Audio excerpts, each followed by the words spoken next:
तोमर, हाँ हाँ देख लेंगे। और तुम लोग भी सुन लो सालों, जो कोई भी मेरे खिलाफ जाता है उसका क्या हाल होता है। मैं चुपचाप बैठ जा, वरना दूसरे झापड़ में यही फेंक देगा। तोमर, तेरी तो। इसके आगे वो कुछ कहता कि उसका भाई पीछे से आ गया। मेरी पीठ अभी भी उस शख्स की तरफ थी कि तभी आवाज आई, हाँ भाई किसने मार दिया तुझे।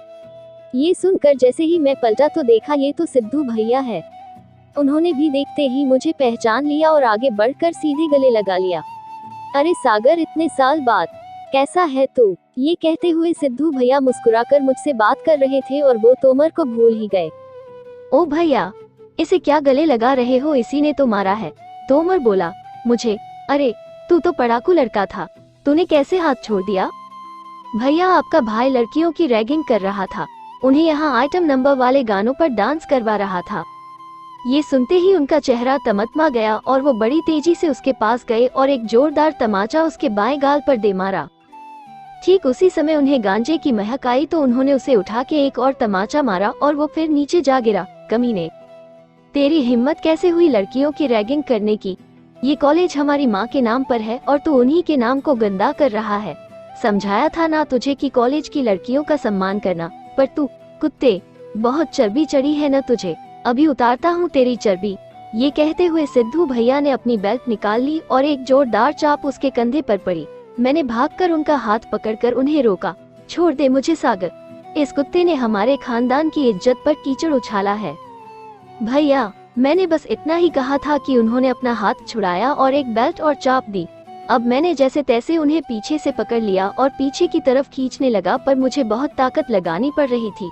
भैया थे ही इतने बलिष्ठ। उधर तोमर जमीन पर पड़ा दर्द से कराह रहा था और उसके चमचे हाथ बांधे पीछे खड़े सब कुछ देख रहे थे। सिद्धू भैया, तेरी तो मैं जान ले लूंगा कुत्ते। मैं? भैया छोड़ दो, हम बैठकर बात करते हैं, तमाशा मत खड़ा करो।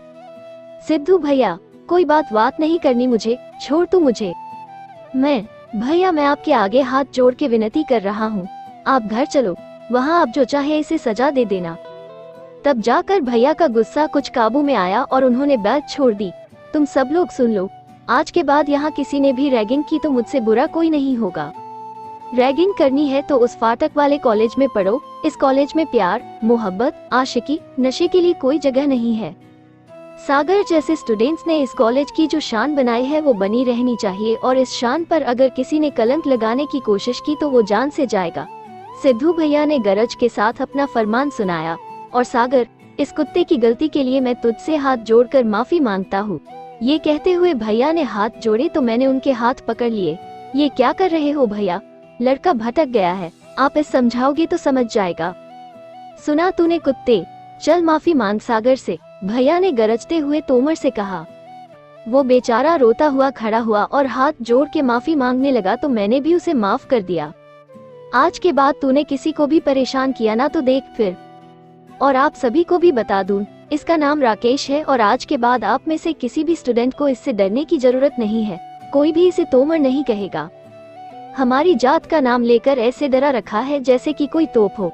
घर चल तू अब, जरा पिताजी को भी पता चले तेरे खौफ के बारे में। ये कहते हुए भैया ने उसके पीछे पर लात मारी और वो बेचारा शर्म के मारे सर झुका कर निकल लिया। भैया से कुछ बातें हुई और फिर हम दोनों गेट पर पहुँचे। पीछे पीछे आशु भी आ रही थी तो भैया ने उससे पूछा, हाँ भाई तुम क्यों हमारे पीछे आ रही हो, कुछ काम है क्या मुझसे? जी वो, इतना कहते हुए आशु ने मेरी तरफ इशारा कर दिया और ये सुन के भैया हंसते हुए बोले, अच्छा जी, तो यही है जिनकी वजह से तुमने राकेश को रेल दिया?